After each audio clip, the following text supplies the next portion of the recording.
evening. Thank you very much for coming to our first ever Sherwood Community Emergency Preparedness Seminar. My name is Mark Daniel. I'm a captain with the City of Sherwood Police Department, and I also serve as your Emergency Management Program Manager. It's kind of a long title to say. I kind of make sure that everything happens as far as preparedness goes with the city employees. But one of the things that we've really tried hard to do, and we're accomplishing that with our first ever class tonight, our first ever cohort tonight, is community outreach and trying to reach everybody in the community so that you are as prepared as you possibly can for that worst case scenario. I'd like to welcome you on behalf of Chief Jeff Grove, who gives you his apologies for not being able to attend tonight. However, he is at our school board meeting dealing with another issue. But once again, I want to welcome all of you to your police department and your community room, taking the first step to get better prepared. Tonight, our main instructor is Ed Stone. Ed Stone is an emergency management volunteer here in Sherwood.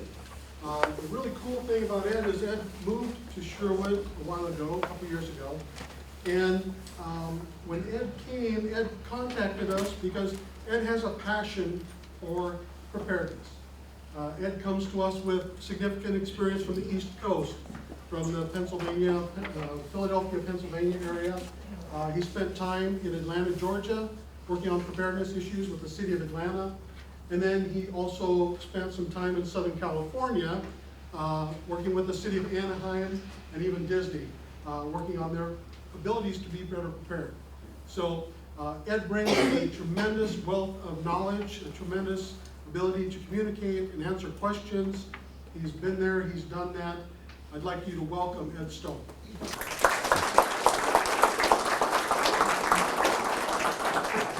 Thank you. Good evening. How many of you have been to Southern California?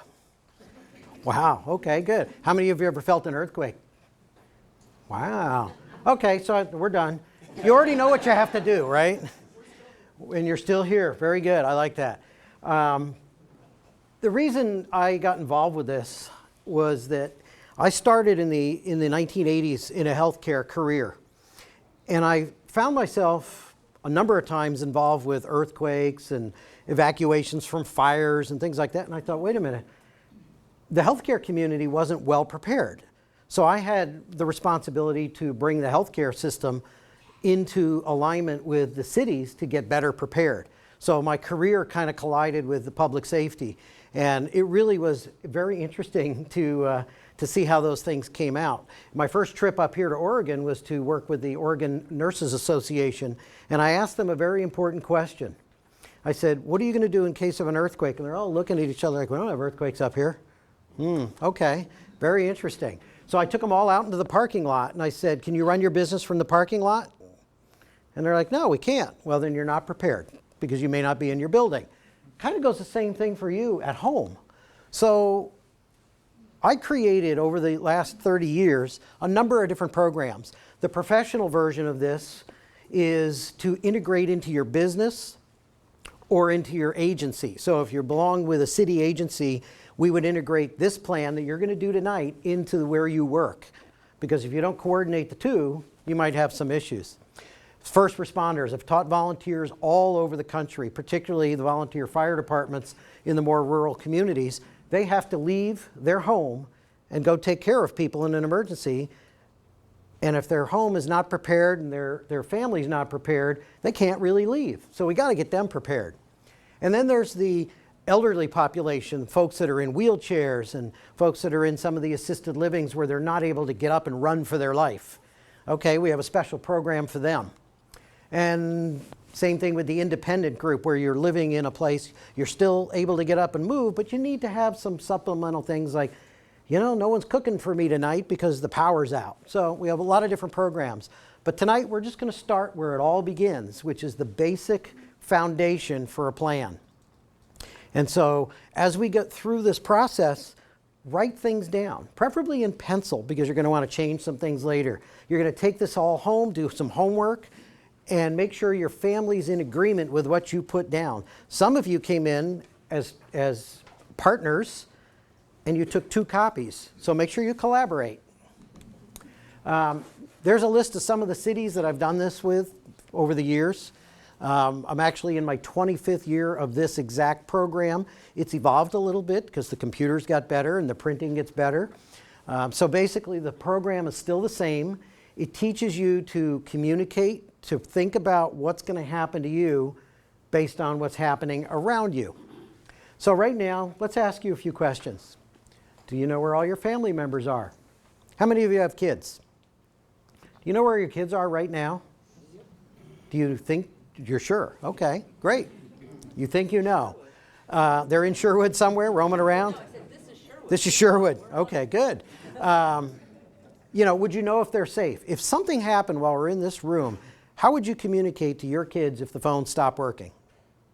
Right now. Would you be prepared? Would you know where to meet them? So can they take care of themselves? These are the questions that you need to, we're going to answer some of these questions tonight. What if you can't get home? And don't say this is Sherwood. You can still have blocked roads, right? It's still Sherwood. What if you can't get your medications? You don't have to raise your hands, but how many of you are on medications and have less than a week's supply right now? That might be a problem if there was a major incident. I've discovered some things over the last 10 years. Hospitals used to store a lot more medications than they do today. Today, they're lucky if they have 2 or 3 days worth. And that's if they're lucky. They're borrowing, begging, and running taxi cabs around town to get medications. So all of these things are what we're going to talk about tonight. Obviously, there's a little disclaimer here that says no matter how much planning you do, you might still not survive. Well, hopefully that's not the case. But if you don't plan and then share your plan with your family, it won't work. So let's talk about Sherwood. I'm fairly new to Sherwood. It's pretty quiet in Sherwood. Really don't have a lot of major incidents. The biggest thing that's happened here was the trestle fire since I've been here. But that impacted some folks in the business community. And I'm going to let Captain Daniel say a few words about what Sherwood's like in a disaster. He's certainly seen some snow over the years. 1 or 2 flakes. So, here in Sherwood we experience things like snowstorms, and we've had a couple of significant snowstorms that made it difficult for folks to travel around. We've had significant windstorms, we've had a lot of rain, down trees, and those types of things. What we've been focusing on recently is, and everybody's seen this in the news, probably read something about it on the internet, the Cascadia subduction earthquake, which is a 9.0 earthquake which occurs off the Oregon and Washington coast. It also involves British Columbia, but it occurs off the coast about 50 miles. It's a 9.0 earthquake which will trigger a tsunami which will come in off the Oregon coast and will devastate the Oregon coastline. That earthquake will cause shaking in this location that will last for more than 4 minutes. With that comes a lot of shaking, a lot of damage. So you can imagine with that much of shaking that's going on, there's going to be a lot of services that are going to be interrupted. Our power is going to go out. Our telephone service is going to go out. And I'm talking about landline. Your cellular service is going to go away. Water lines are probably going to rupture. Gas lines are probably going to rupture. Sewage lines are going to rupture. That's just some infrastructure. Let's talk about buildings for a second. What they saw down in Christchurch, New Zealand, after the major earthquake that they had down there a few years ago, was terrible, terrible damage of unreinforced masonry buildings. Are there any unreinforced masonry buildings in Sherwood? That whole really nice area we have in Old Town is predominantly unreinforced masonry buildings. It will see significant damage, as well as other damage to roadways, as well as bridges. We've seen a lot of work by ODOT and even our own county working on trying to retrofit our bridges because there's standing water or moving water all around us. So there's a bridge almost everywhere you go to try and leave Sherwood or get to Sherwood. So there could be, in that Cascadia subduction earthquake, significant damage. And this is not damage that we're going to be able to rectify overnight. It's going to take a significant amount of time to be able to recover from that. Even for emergency responders who are here in Sherwood at the time that this earthquake occurs, are going to be dealing with life safety events. be dealing with collapses, be dealing with folks who've been hurt, dealing with those types of life safety events, and are not going to be able to restore services, are not going to be really able to clear roadways. They're going to be able to clear roadways so they can get apparatus through if the roads are passable.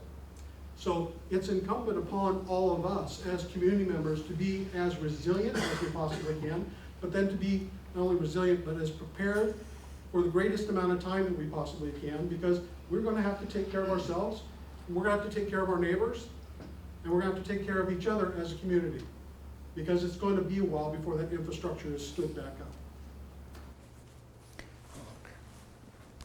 So true. American Studies 1 was underway at UC Santa Cruz. The data propaganda was very strong, and despite us for sacrifice.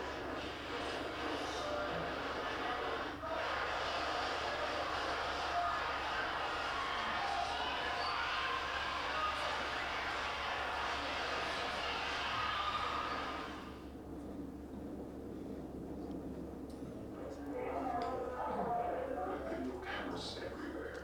This was the most visible earthquake ever.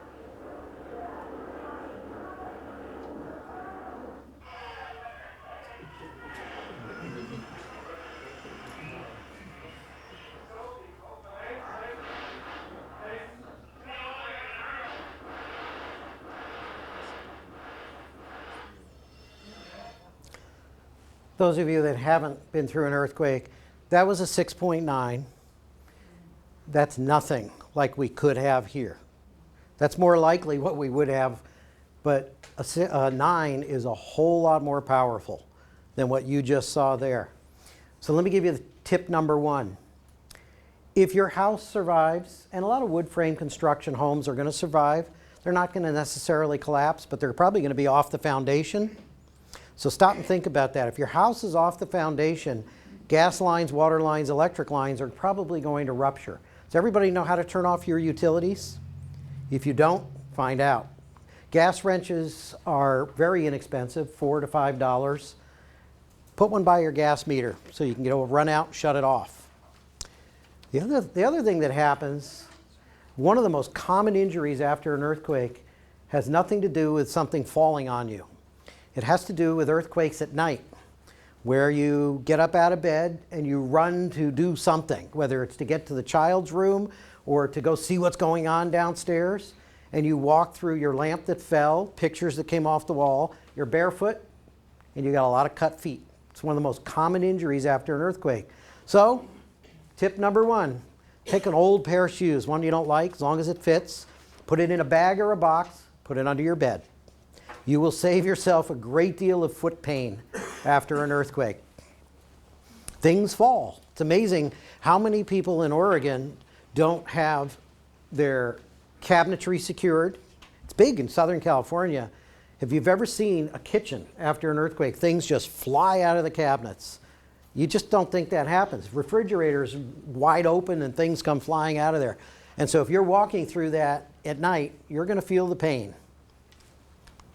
So let's talk about the secondary impact of an earthquake, because the earthquake's the big thing. That's going to affect us all.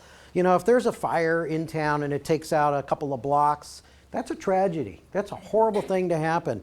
But you're probably not going to lose your jobs and your homes because of that. But an earthquake is going to cause significant area-wide damage. Does everybody know where our fuel depots are, where all the fuel is stored in Oregon? It's right on the coast. And it's going to be it's in a serious liquefaction zone. How many of you right now have less than half a tank of gas in your car? That could be a problem. You're a first responder. You should know better. So, all the secondary things that happen after an earthquake. So we know that power is going to go out. We know that your phones are probably going to stop almost instantly. Forget about TV and computers. Your gas will be off. If it's not, and you smell gas, you need to turn it off. And there may be no water. I didn't put sewage in here, but that kind of follows water.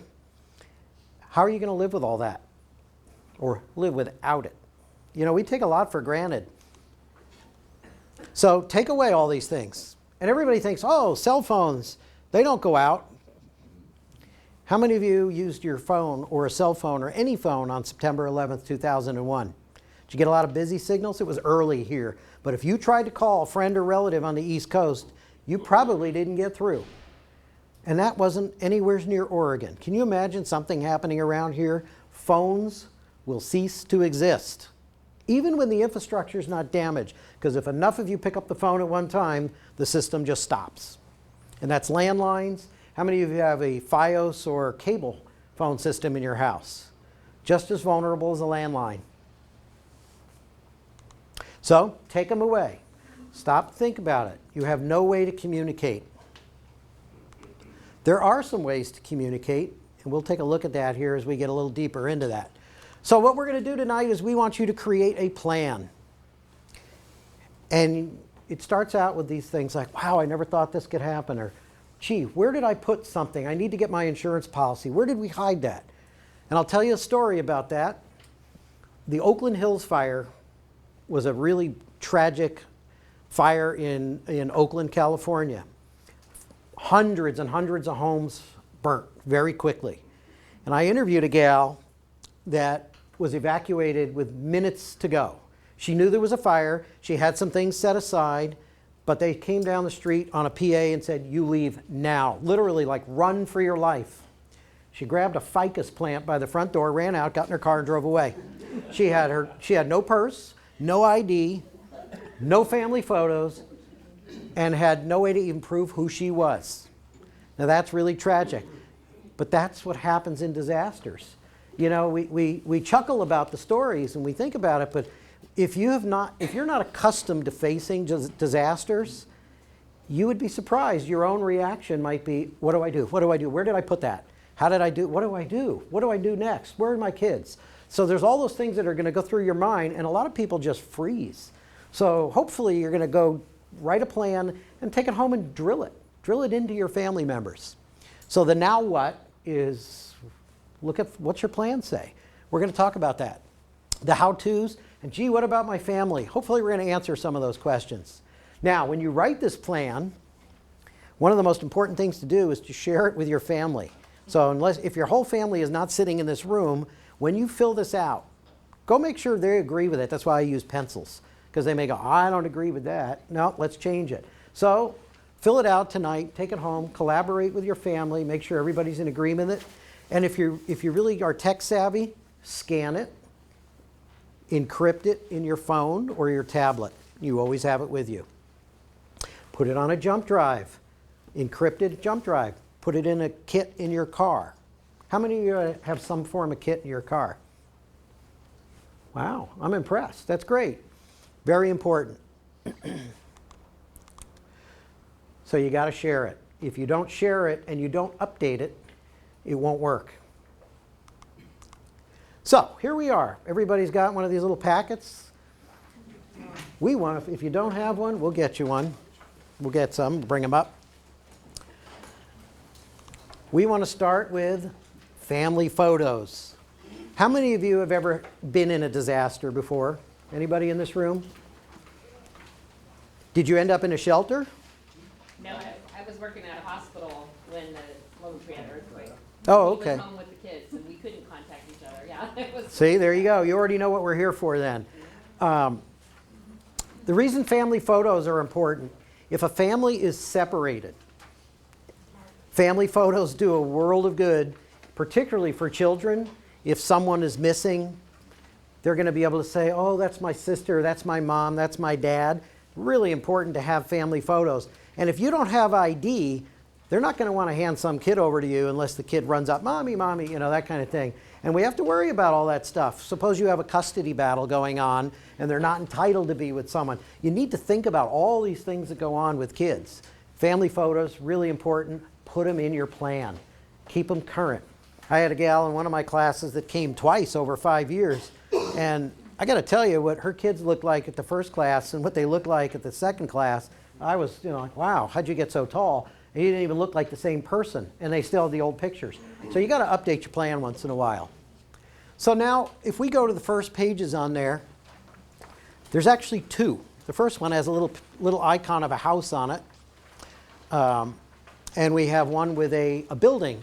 And the reason we have 2 copies there, one is for where you work and one is for where you live. Now, how many of you live and work in Sherwood? So you really don't have to fill out both pages here.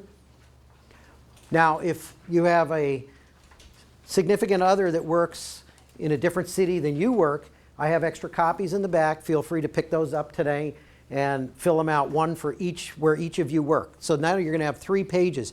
You're going to have the same information for where you live and where you work, but it changes.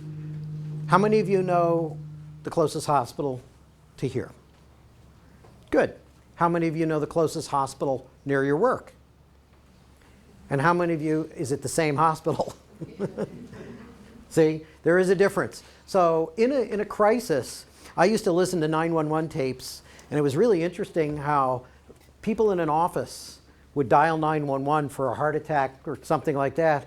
And before enhanced 911, they used to give their home address because they were so freaked out they didn't know what to say. And they would give their home address instead of the address where the person was having a heart attack. This is what happens in a disaster. So having this stuff written down is going to help you if you don't know where things are where you work. If you don't know where the closest hospital is to work, find out.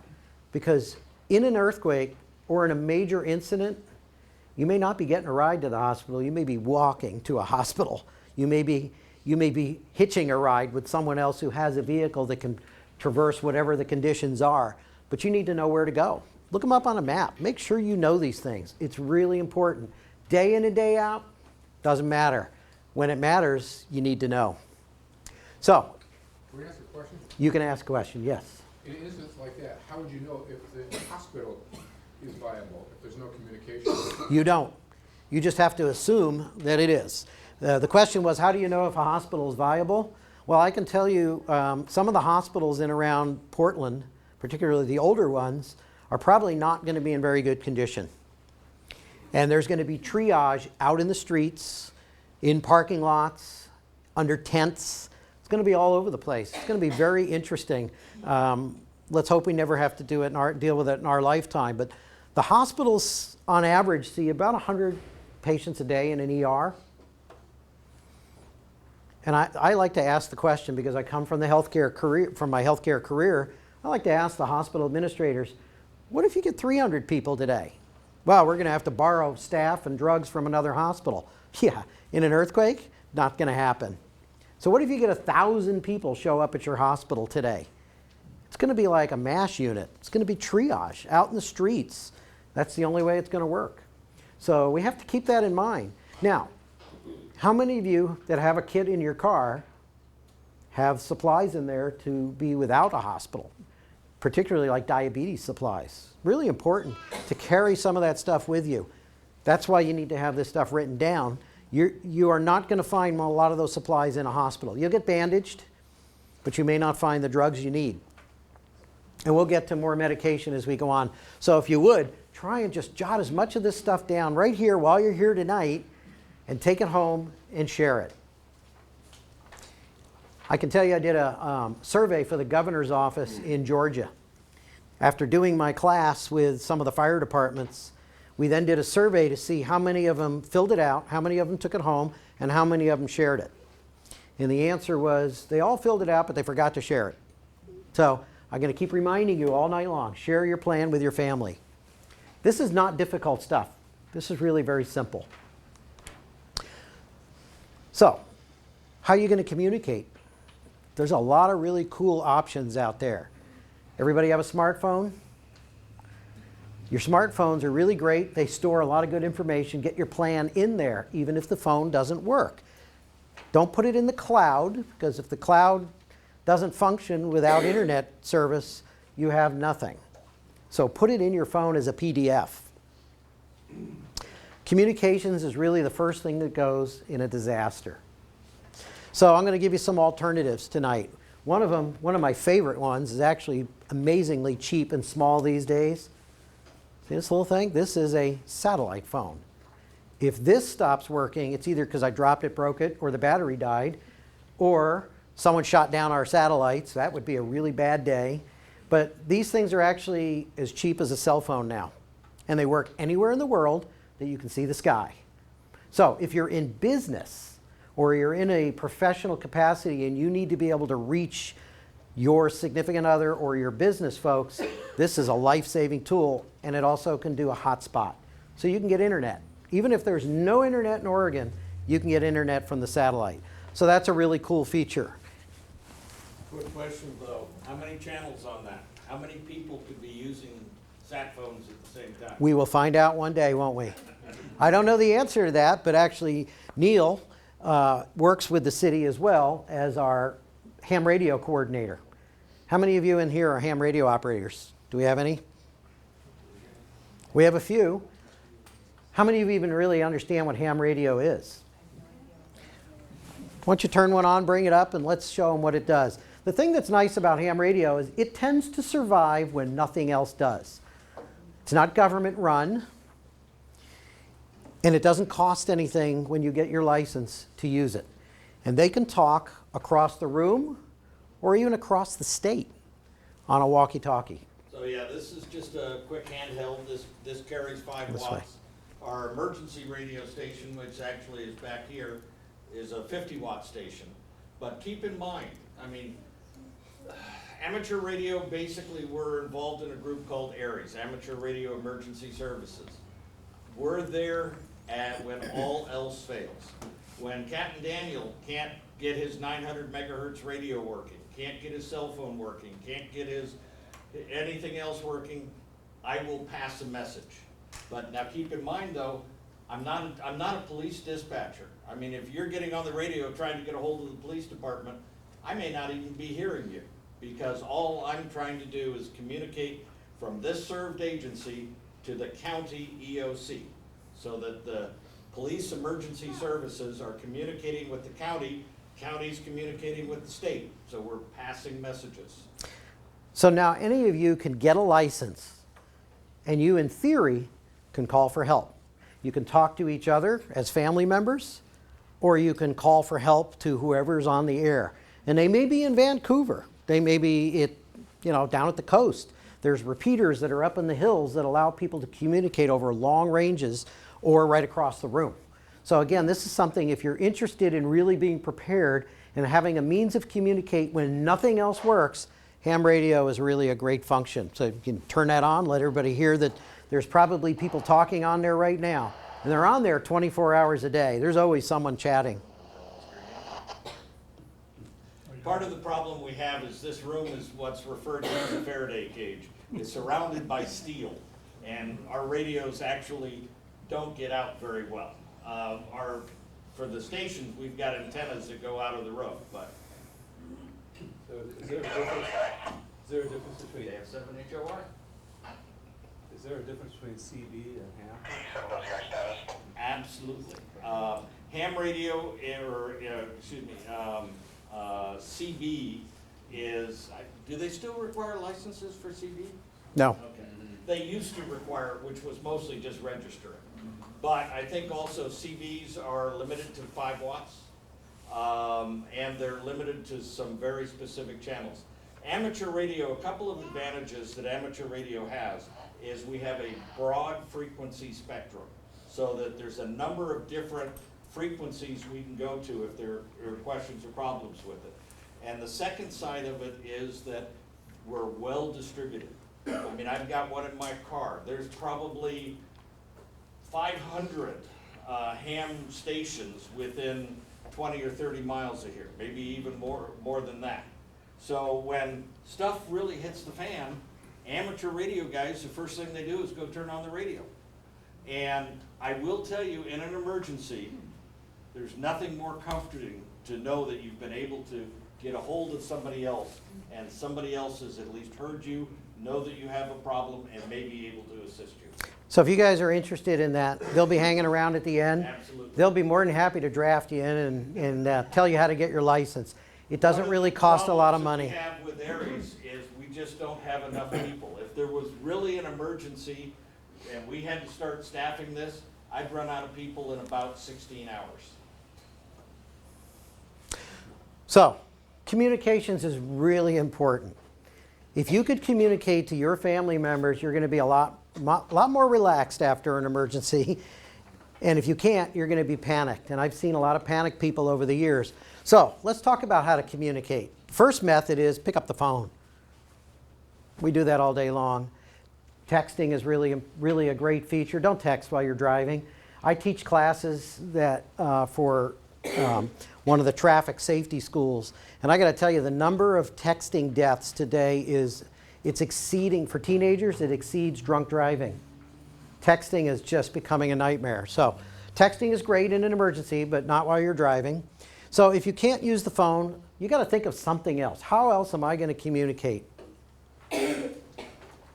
And if that second plan fails, what's your third option for communicating? Can you give me some ideas of some seconds? Yeah, we're gonna look at some of those. So, calls to family members, that's obvious. How to avoid a busy signal. Now, a rapid busy signal, we all know that means the system is really bogged down. Did you know on your cell phone it's easier to send a text message than make a phone call because it takes less bandwidth? If everybody would just stay off the phone and send an SMS text message, you're going to get that through a lot quicker. So if the earth shakes right now, set up a group code and say to your family members, I'm okay. You just got a message through. People are going to be a lot more relaxed knowing you're okay. They may not know where you are, but they're going to know you're okay.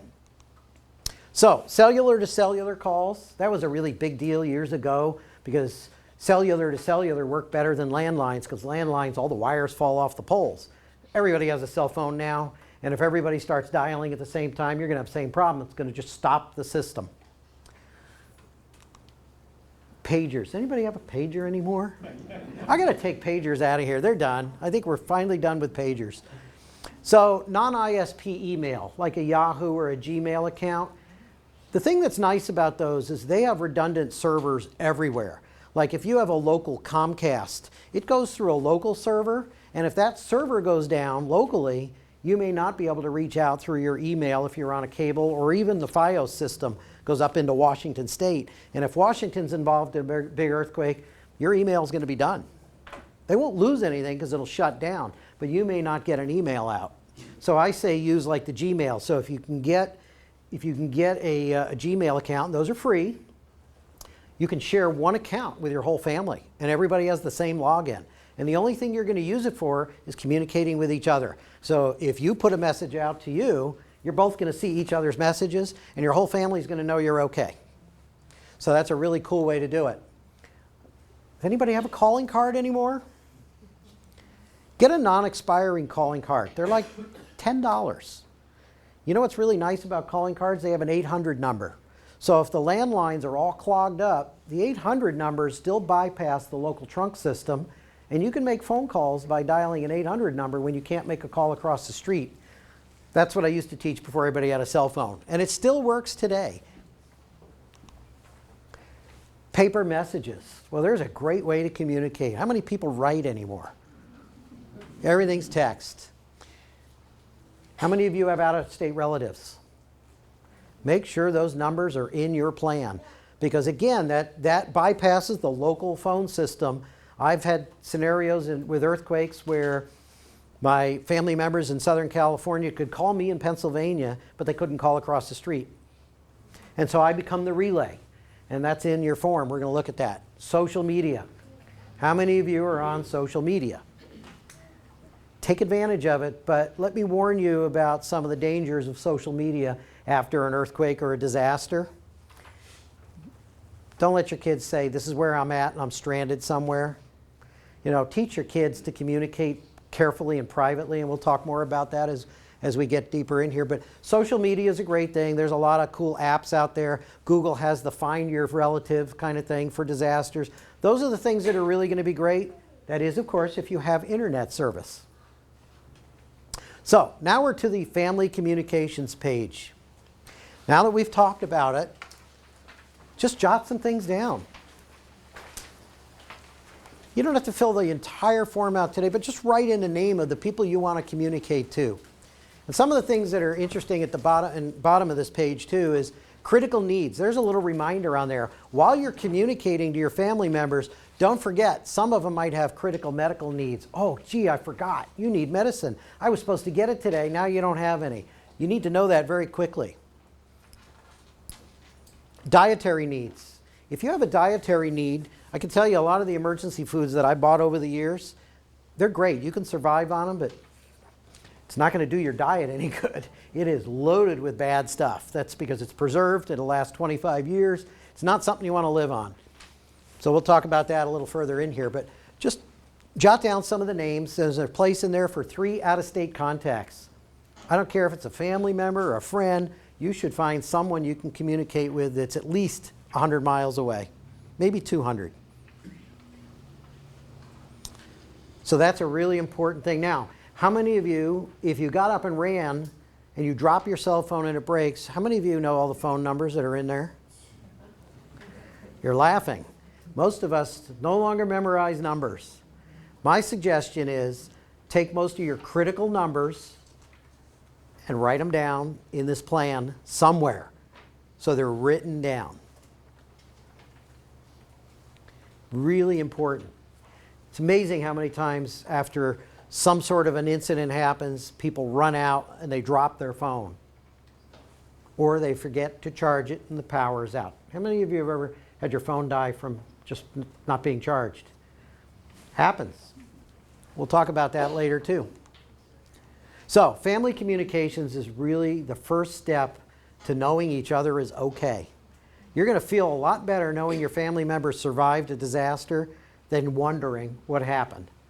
It allows you to focus on recovery if you know your family members are okay. If you don't know a family member is okay, you're not going to be focused on anything except my family members. So this is really important. It's one of the most important parts of this thing.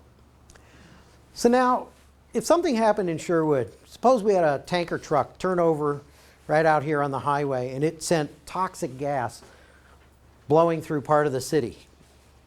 We need to worry about, we're going to have to get out of here. Hopefully it's not at rush hour.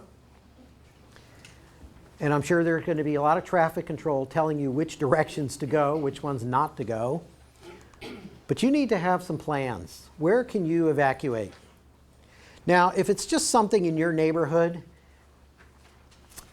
find a neighbor you can trust if you have children and make that one of your meeting places for your family.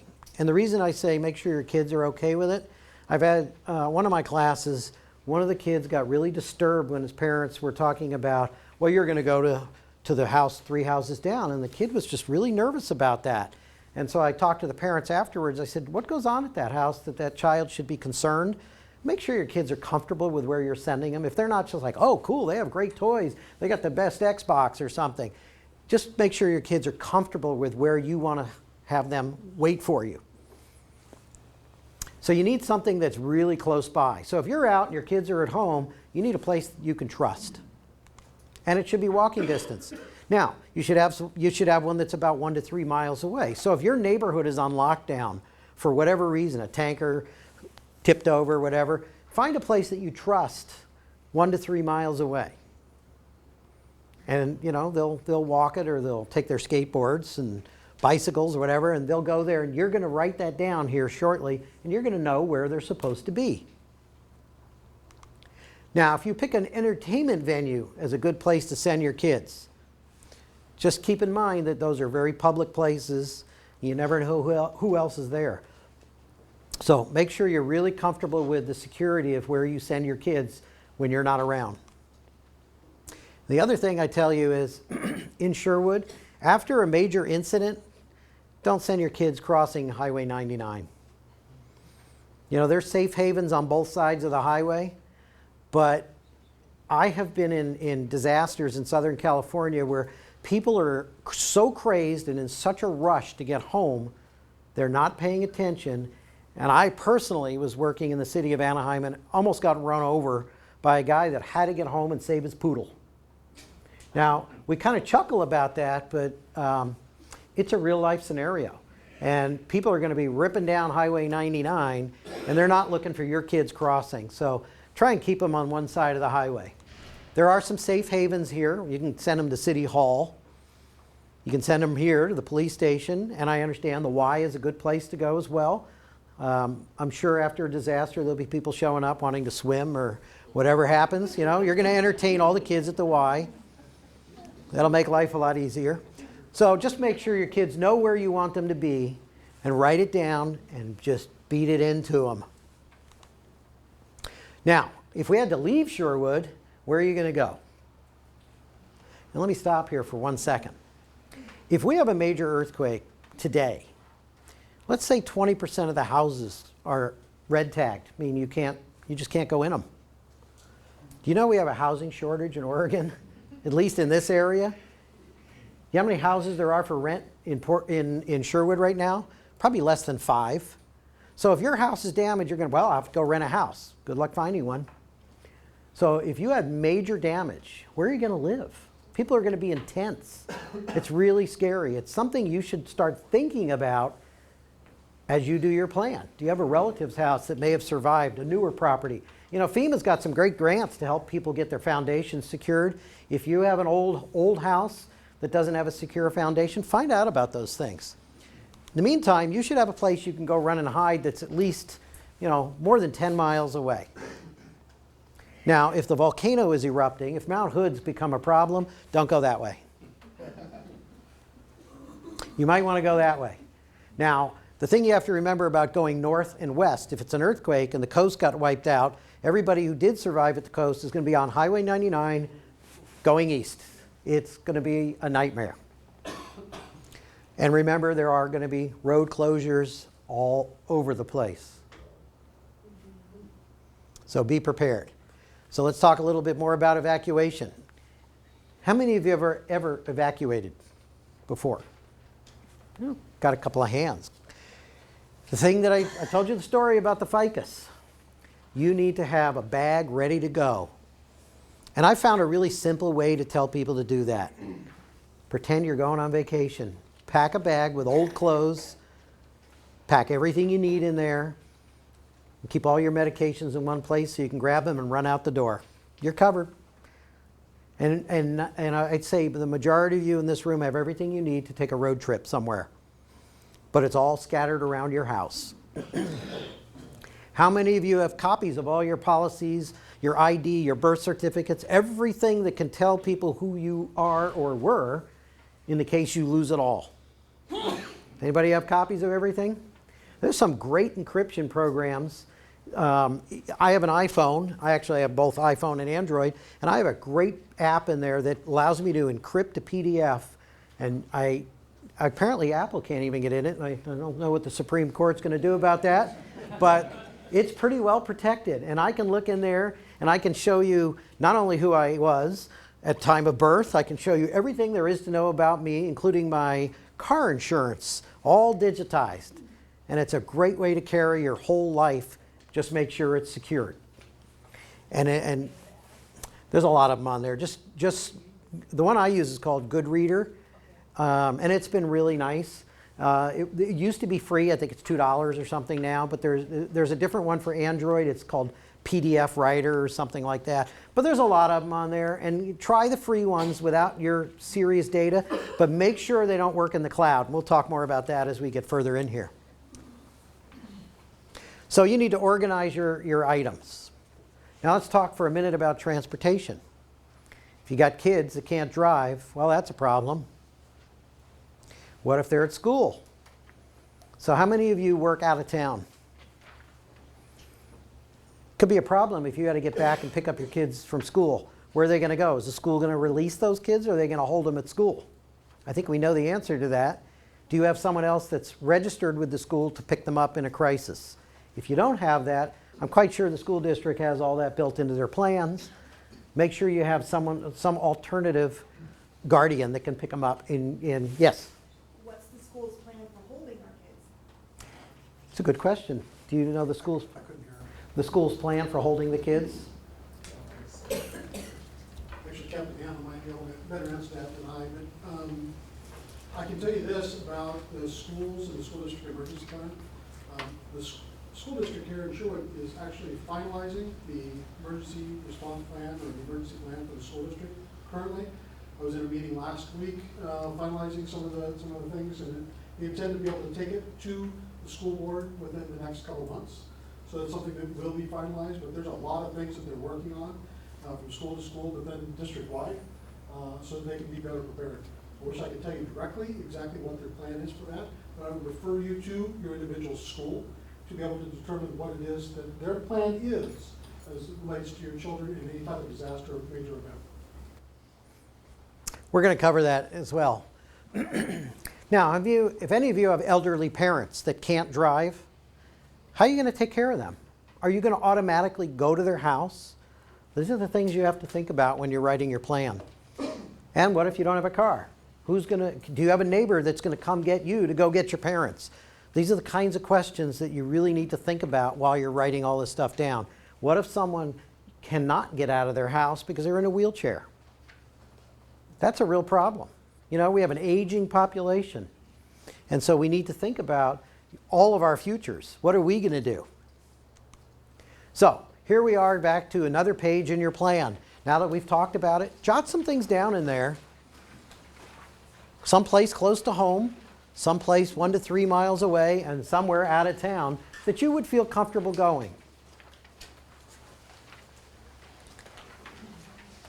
Now, if it's a localized disaster, you could always find a hotel somewhere, call the Red Cross, they'll put you up. But I can tell you, as a former chairman for the Red Cross in Southern California, they're going to be overwhelmed within the first 30 minutes. It's not going to happen.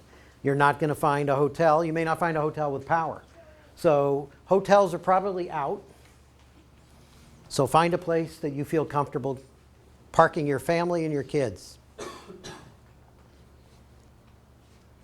And see there's little boxes off there, or those little circles on the side. Make sure you tell them you're coming. Don't just put someone's name down and show up at their door. Oh, I'm here. You know, you may not be welcome anymore. So those are the things you have to worry about. Again, this is about communicating your plan. And by the way, there is some really cool apps out there now. The Red Cross has a shelter app. It's free. You can download that. Don't do it after the disaster because you won't get it. There will be very limited internet.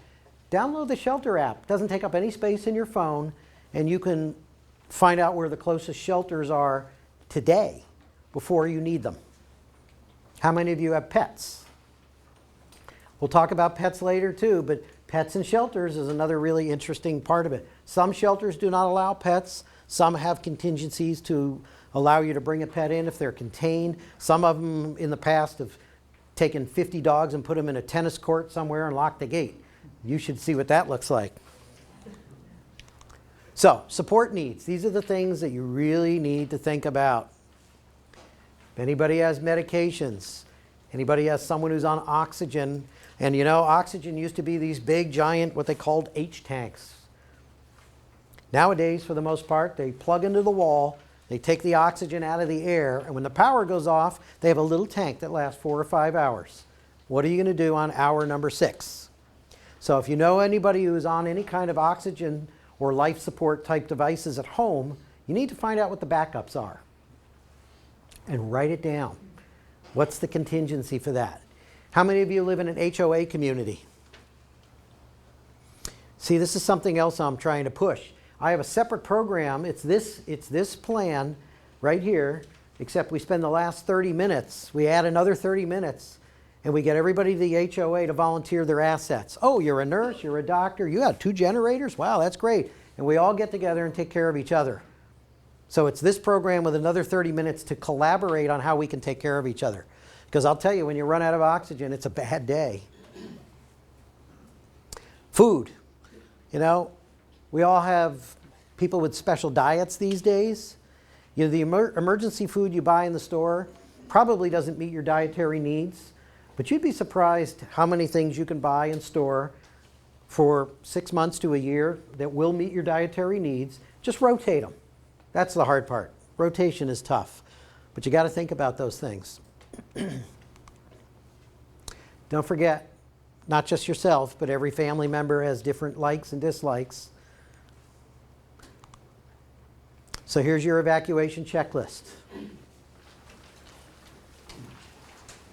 When you create a kit, we're going to talk about creating a kit as we move toward the end of this here. Where are you going to put your kit? You really should have one in your car, and you should have one in your house. How many of you have pets? I like to tell people, leave the kit by a door somewhere, behind a door. Grab it, run out the door.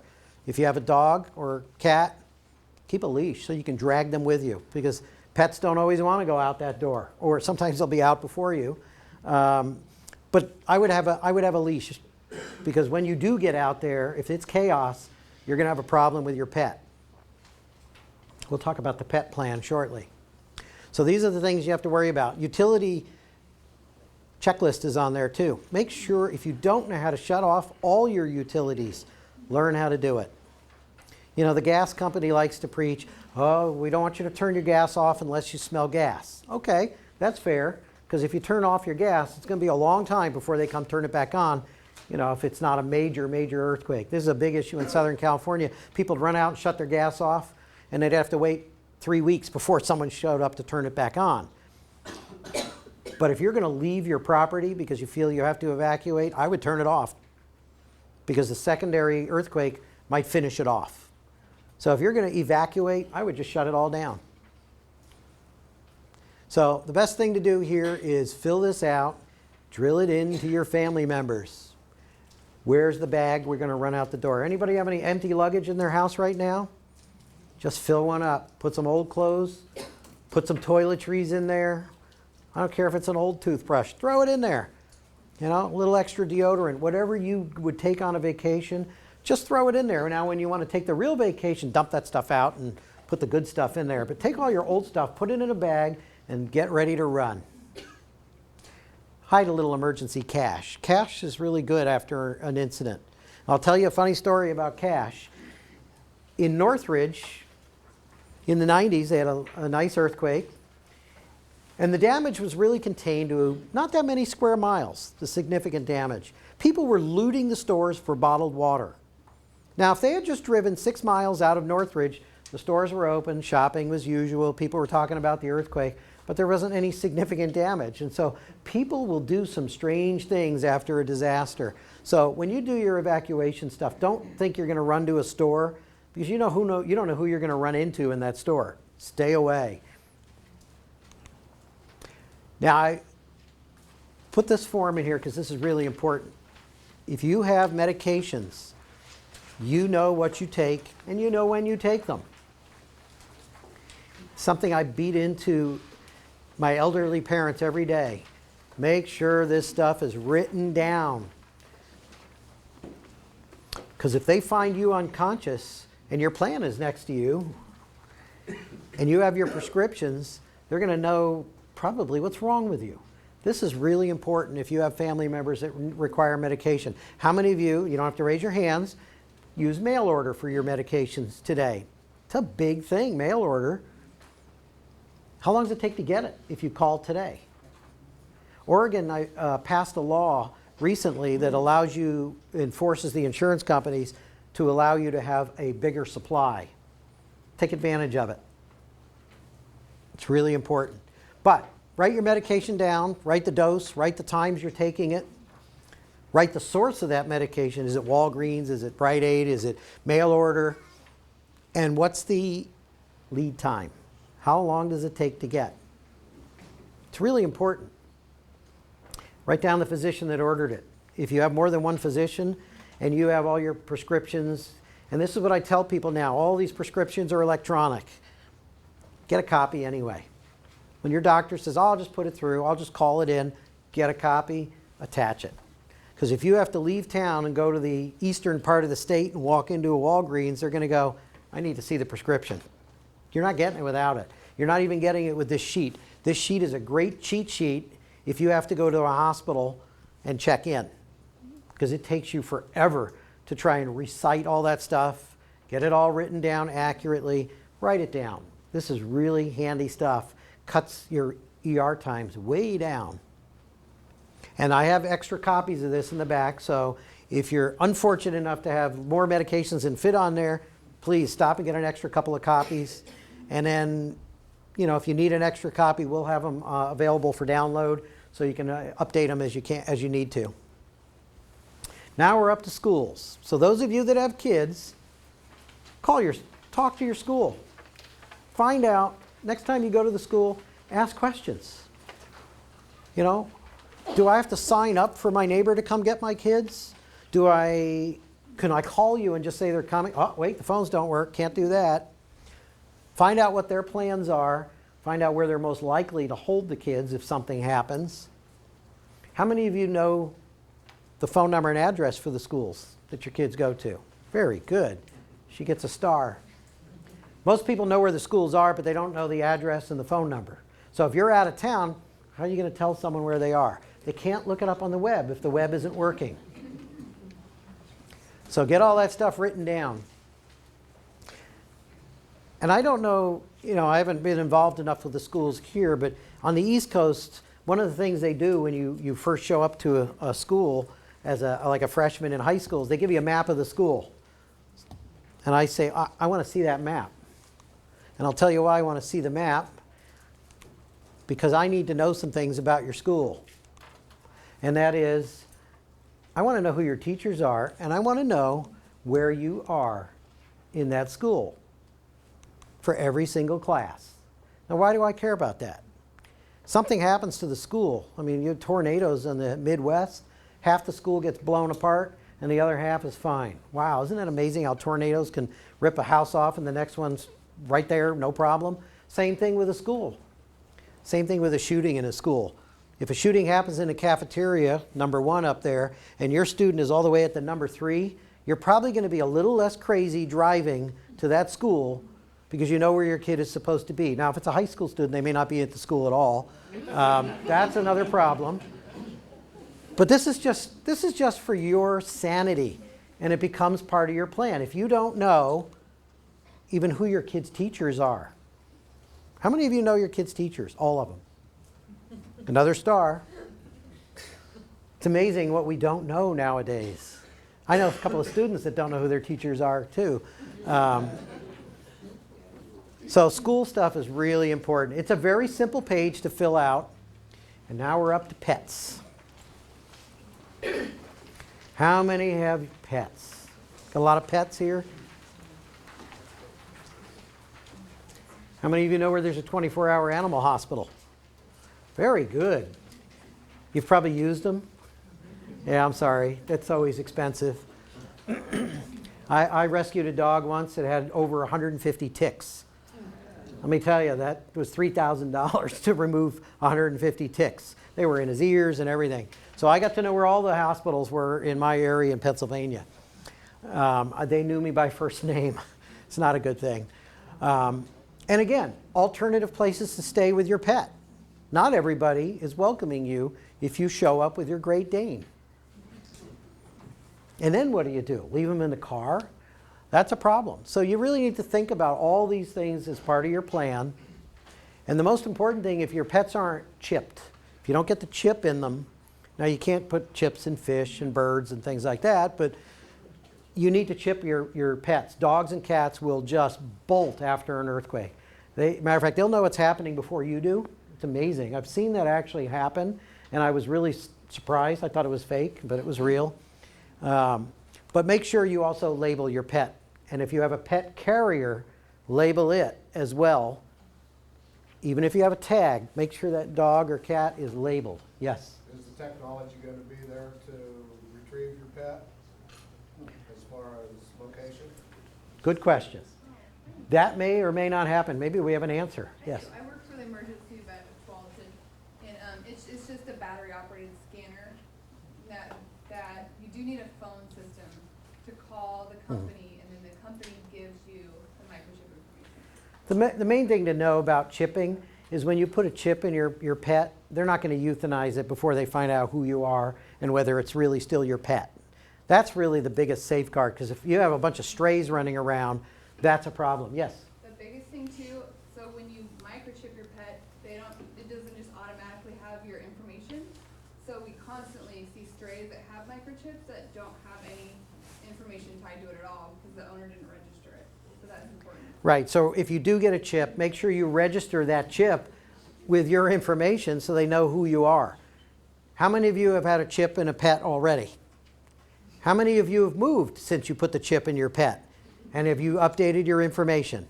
Very good. Got someone here who's going to teach this soon. So again, pets are really important. I've seen people just go nuts over their pet. It's really important to take care of them just like a family member. And for those of you who stockpile some food, don't forget your pet. Put a couple of cans of pet food in there. And one of the things, I had a guy that he had a whole case of dog food, and he showed up at a shelter. I said, "Where's the dog?" He goes, "That was mine." "Oh, okay, well, that's a different story." So he eventually gave it all out to the pets that showed up at the shelter, and we gave them real food. But there are homeless people out there that are going to show up, and you may be one of them. When your house is no longer livable, you're going to be homeless. So you got to think about all these things. What do you do with your pets when you're homeless? So there's your pet page. Fill it out. I've seen some really interesting pets in shelters. Iguanas, birds, the usual dogs and cats, a horse. Someone brought a horse into a shelter once. We had to ask them to take the horse outside, and they tied the horse up to a fence. The horse was perfectly fine. There was some grass. So those are the things that go on. Sherwood's really lucky. See, we got a lot of open space around us. So if you got a lot of pets, and like big pets like horses, they're going to be fine probably where they are unless there's a big fire. And believe it or not, on my website, you can even download a pet ID tag that you can just write where you are. Because remember, where you have your pet licensed and chipped may not be where you are after an earthquake. You may be somewhere else. If nothing else, just write it somewhere and attach it to the dog collar. This is where I'm going. And I also tell you to do that, believe it or not, with kids. We'll get to that in a minute. So now if you filled out these pages, even if you did half of it, your homework assignment is to finish it and then share it. Your plan is no good if you don't activate it. And what I mean by activating it is share it with everybody who's a party to that plan. There's a little checkbox on the right side. Make sure that they agree with it and understand it. And you're 90% there. Special instructions for family members. There's always something you have to write down for someone. Put it on there. Like, don't forget to turn off the stove when you depart during an earthquake. Kitchen fires are incredibly common after an earthquake because everybody's like, I'm not going back in that house. Well, they left food on the stove and the house burns down. It had nothing to do with the earthquake. And earthquake coverage, if you don't know, is limited to the earthquake. So if you have a house fire 6 hours after the earthquake, you might be arguing with your insurance company because it may have been food on the stove. Well, food on the stove is covered, but an earthquake may not be. You just, you have to think about how those policies work, and insurance is just a continually changing world. So those of you that lived in California know that there are no insurance companies that write earthquake insurance in California anymore. They're all gone. They said, no, we're not doing it. So now the state does it. And the deductibles are very, very high. And I can tell you, when I moved to Oregon a couple of years ago, the first thing I did was get earthquake coverage because I knew what's lurking off the coast. And it was really cheap, but it sure went up when that article came out in the newspaper. My earthquake insurance quadrupled instantly. And I'm like, wait a minute, we haven't had an earthquake yet and the price already went up. They think it's coming. It may not happen in our lifetime, and it may happen in an hour and a half from now. So sharing your plan is really important. Yes? You should inventory your home. I mean, anything from furniture to silverware to jewelry to TV to whatever, pictures of it, and that should be part of your information, if you will, because the insurance company, if something happens to your house, You got to say what you had. you have all that stuff. You're getting a fraction of what the word. Video walkthrough. Videos is great. We're going to look at that here in just a second. So now we have all the little things you got to do. If you have kids, fingerprint them. It's great. Get them fingerprinted.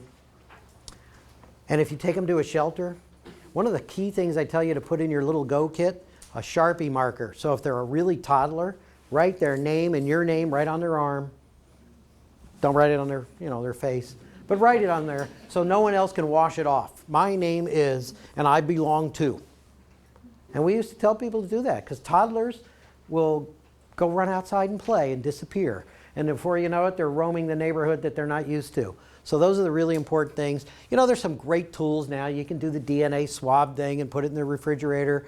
You can let it dry out and throw it in your little kit so you can always identify them with DNA. We don't like talking about those things, but it's all real stuff now, and you can do that.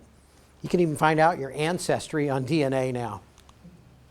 So again, some of these things are available for download, and we'll give you information to do that. So again, Word document, very simple. Make ID tags for your kids. Put the family pictures in there. So when they're in a shelter, there's no question who they belong to. Because a lot of kids don't have ID, particularly toddlers. Doesn't take long to do this stuff, really doesn't. So now, emergency supplies, checklists. As I said earlier, the best way to really do this is pack like you're going on a road trip. All the food, the snacks, the drinks, just pack away some of that stuff. Just don't forget to rotate it. You know, the water bottles that come nowadays in these plastic bottles, you really don't want to keep them more than 4 to 6 months, because who knows what you're drinking with that water. You're drinking plastic. And particularly if it's hot, keep it in a cool, dry place. But, you know, there's some checklists that are available for download as well. And I'm about to update these because things have changed. You know, there's some cool new things. And I want to demonstrate something that I think is really important after an earthquake. I remember in the city of Anaheim in 1992, we had a 7.0 earthquake in the desert.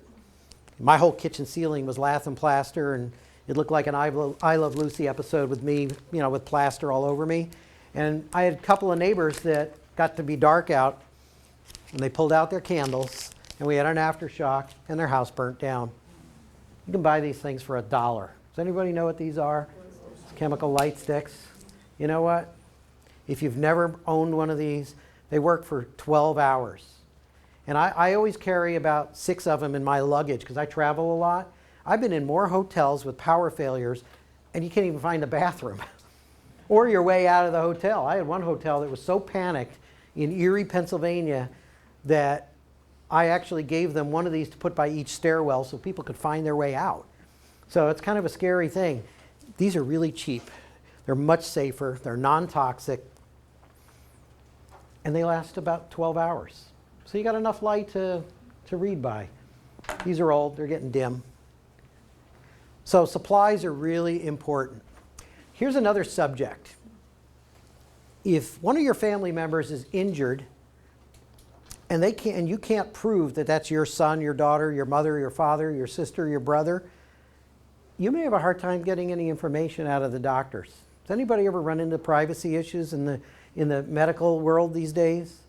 It's a little scary. They went a little far. I actually worked with one of the congressmen back on the East Coast in the 90s, writing some of what became this health insurance portability, security, and privacy rules. And I kept objecting to the fact that family members couldn't find out about family members.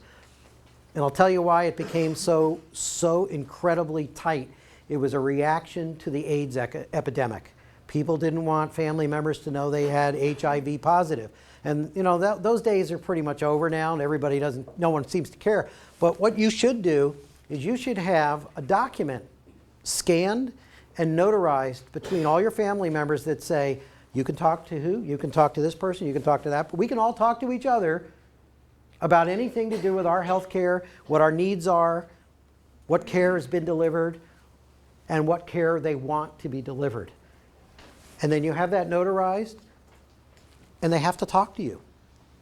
They may want you to sign one of their own disclosures in a hospital as well, but they have to accept that if it's notarized. And that is also a download, so we'll get that for you as well. And it's just blank. Fill it out. I should actually put that in here, and I will do that in the future.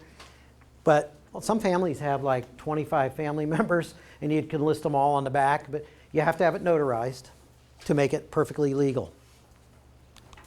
So now here's what you need to do. Pack a bag, pack a kit, throw a flashlight in there.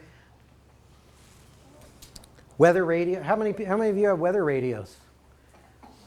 It's a really good thing to have. They're really handy. They tend to go off when you don't expect it. And for those of you that don't have them go off all the time, it's kind of startling. But it's a really great thing to have. But remember to either plug it in or keep batteries in it. Won't work. So pack yourself a kit.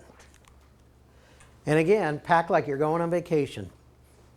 Old pair of shoes, all the stuff you don't like to wear anymore, make that part of your kit. Who cares what you look like in a shelter? Suggestion, get a small wind-up generator. You charge your phone or your lights or any number of things. There's a lot of good ones on the market. On my website, see, I don't promote products and I don't sell products, but I have been beat up for years, like, would you please at least tell us what you have? And so I do have on my website, which I'll make sure everybody has, a list of the things that I own or I have used in the past or donated. And the wind-up lights and the wind-up crank radios are good, but let me give you a tip. If you don't wind them up once a month or so, after a couple of years, they don't work anymore. I was showing my wife one that was one of these flashlights where you shake it for 5 minutes and then it lights up for 10. Well, I was shaking it for 10 minutes and it lit up for about a half a second. And if you shake it, it blinks. It's useless. So those capacitance type devices require maintenance. They don't require batteries, but they do require maintenance. The best thing to come out in the last 10 years, and I wish I could have invested in them, LED lights. This little tiny flashlight on the low beam, which is still pretty bright, that will last for about 4 days on one battery. And you can charge it off your USB plug, which means if you have a car charger for your phone, you can charge this flashlight. How many of you don't have a car charger? Good.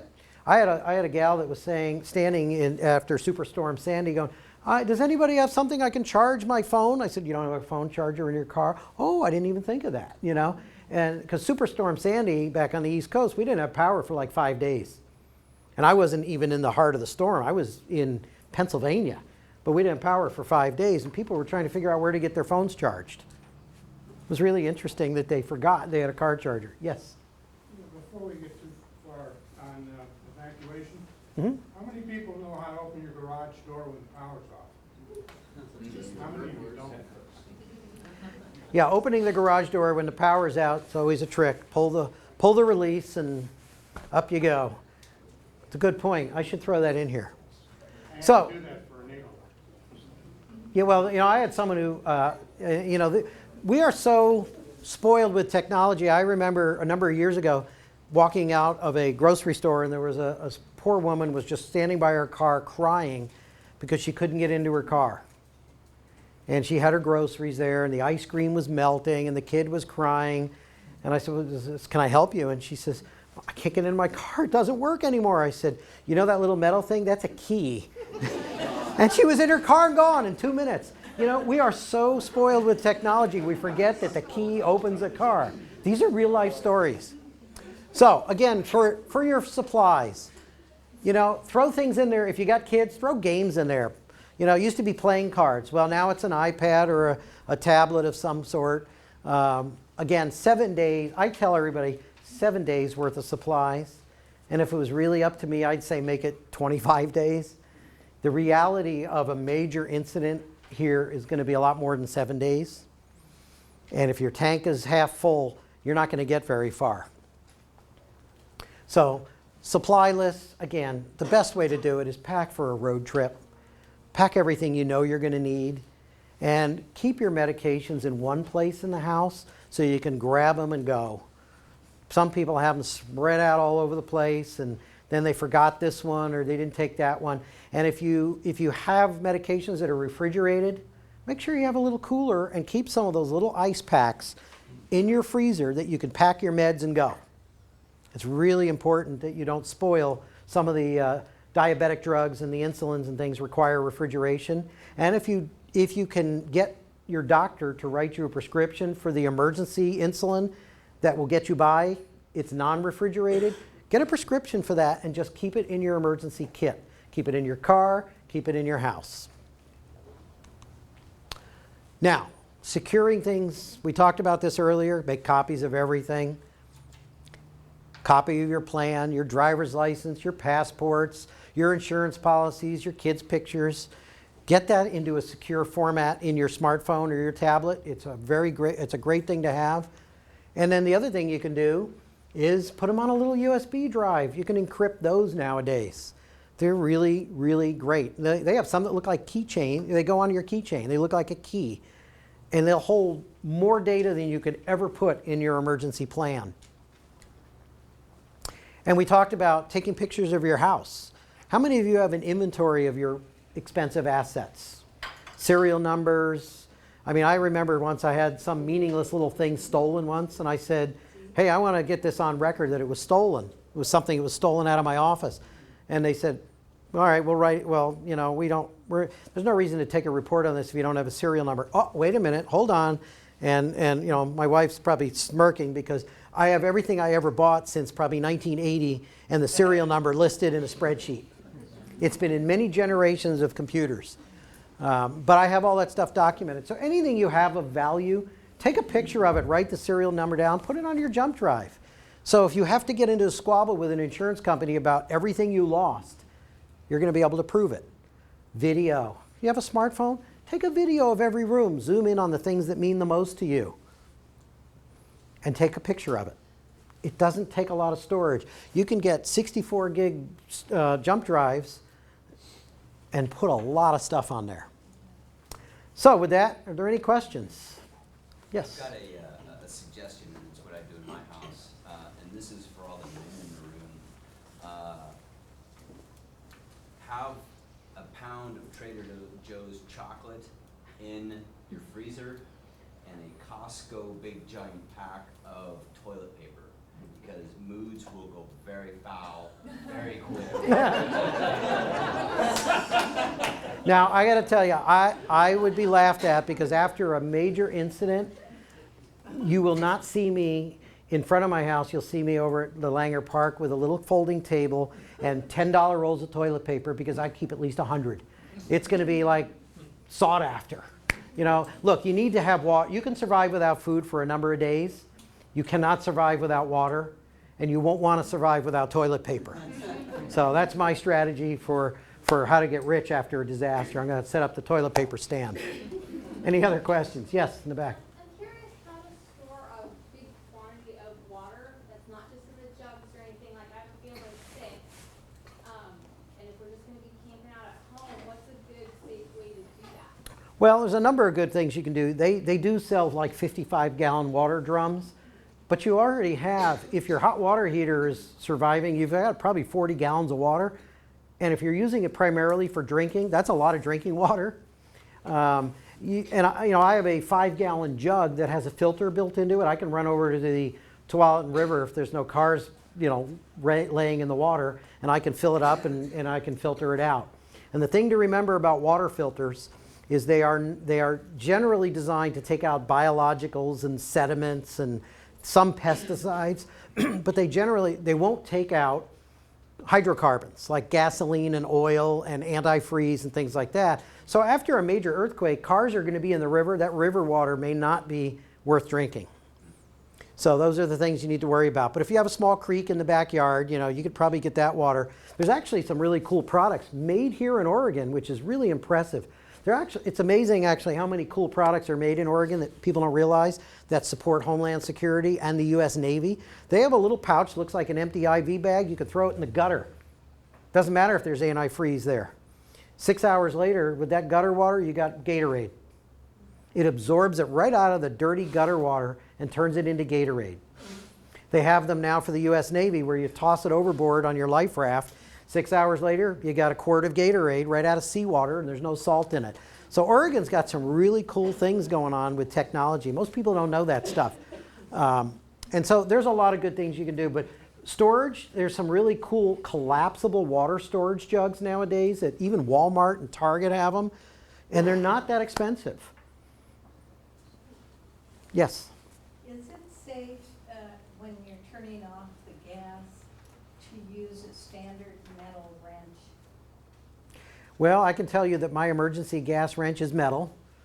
Now, you don't want to be banging on it because that could cause a spark, but if you don't smell gas well, first of all, if you smell a lot of gas by the meter, get out of there.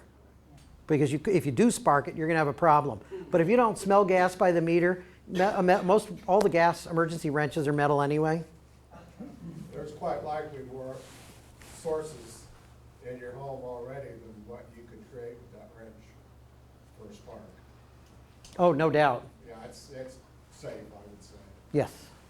In terms of water storage, 2-liter soda bottles, after you've drunk the soda, rinse them out, fill them up, and put them in a cool, dry, dark place. And you can store as many as you want. I would label them as to the date, take a marker and put the date on them, because you really do want to rotate that. They do have tablets you can buy at some of the prepper stores, and even REI occasionally has these that are water storage tablets that help keep the water stable. But the reality is, you know, just some of these collapsible jugs and things are going to be fine for that. And you should go buy yourself a bunch of gallons of water and just store them in a cool, dry place and just rotate them. Every time you need one, buy another one. It really makes a lot of sense. And, you know, some of the big box stores and the warehouse stores, you know, a case of water is $3. Go buy 3 or 4 cases and just rotate them. In place of water storage like that, though, would it be a good thing or an okay thing to have a good $90, $100 water filter in place of the stored water? I can tell you I have them in my car. Okay, both of my vehicles have just a little quart water bottle that has a filter built into it, and they sell the little straws now where you could literally just suck water out of something where you're not sure. You know, I mean, after a disaster, you may still have water, but it might be a boil water situation, which happens in Portland more frequently than I care to imagine. But those are where those filters really work well. But I think everybody should carry a water filter. I mean, I go to some. You should have the water filter, but you should also have the stored bulk water. Oh, I would store bulk water, absolutely. And I would keep a filter. And I tell you, I actually used my water filter not that long ago. Some of the places I travel to has the worst tasting water. It's so bad I either go buy a bottle or I'd use that little straw to drink it. Yes? I think part of this, and I'm reading a little book, is your own personal family emergency, like a house fire and evacuation plan. And secondly, where would you readily get fire extinguishers, and where do you go to have them checked? You can buy fire extinguishers almost anywhere. Home Depot, Walmart, Target, they all sell fire extinguishers. Just get an ABC fire extinguisher. That's a standard, covers pretty much everything in the house. They have some really, really nice ones made for kitchens now, so that you don't have a white cloud hanging into your kitchen after you put out your stove fire. And it's more of it's like a foam fire extinguisher made for the kitchen. It's a lot easier to clean up. So, and they're really not that expensive.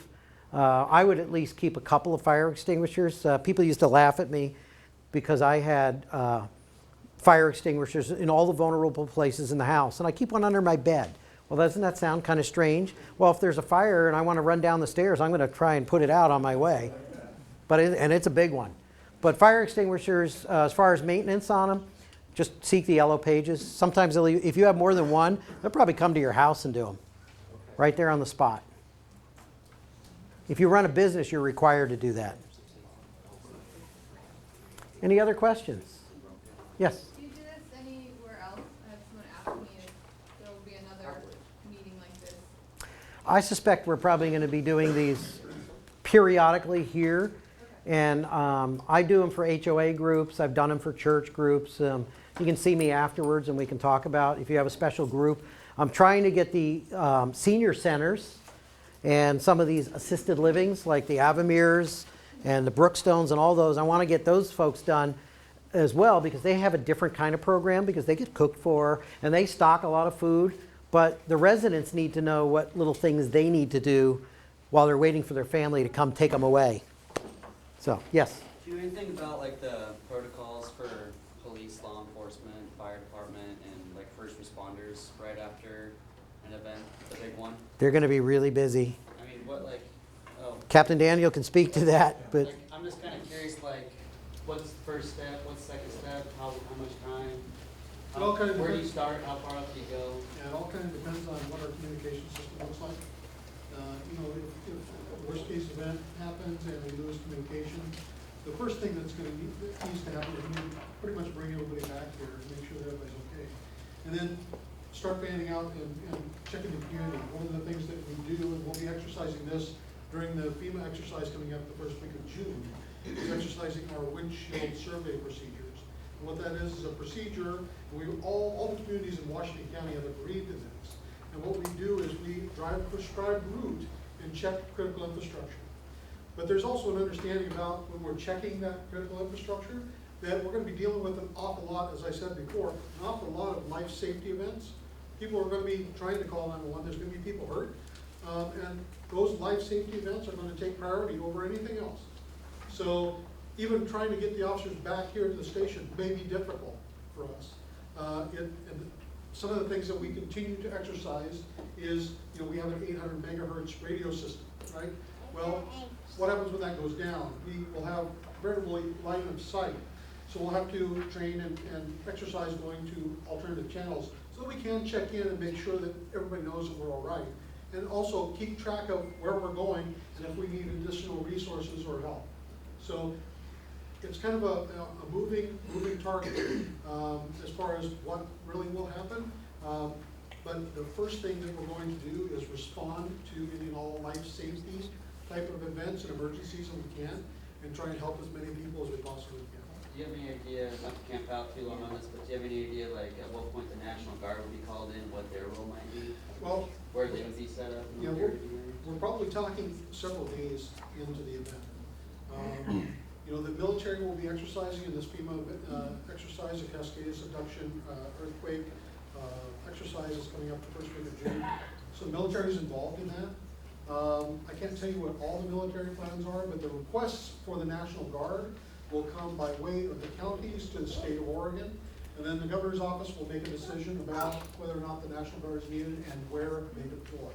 But it could be some time before we start seeing those types of even localized assets, let alone regionalized or national assets, before they're able to mobilize and actually come to our location.